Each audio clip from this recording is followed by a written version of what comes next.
ساعات بيحصل في الحب انفصال، وساعات أكيد بيحصل في العلاقة انفصال، إمم. وفي الطلاق انفصال.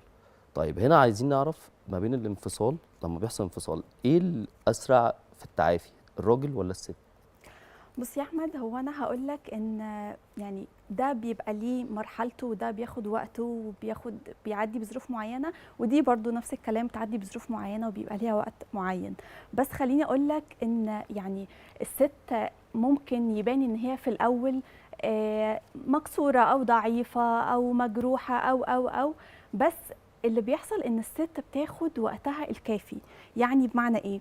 يعني الست في الأول يعني بس خلّيني أتكلّم إن دي مش ايوه نظرية عامة، طبعًا في حاجات تبقى ايوه يعني عشان خارجة خاطر يعني مش هنعمّم الموضوع، بس بنتكلّم بشكل آآ يعني عام شوية، إن الست هي اللي بتاخد وقتها في الأول في التعافي، بتعيّط، بتنهار بتكتئب، بتكتئب بتنهار، بكل ده، ليها بس اصحاب بتخرج بتاكل. وفي ناس على فكرة لأ، في ناس بتاخد الموضوع إن هي لأ خلاص مكتئبة وبتاخد وقتها، بس هو اللي بيحصل إيه، إن هي بتدّي نفسها خلاص المساحة إن هي تعدّي بكل ده.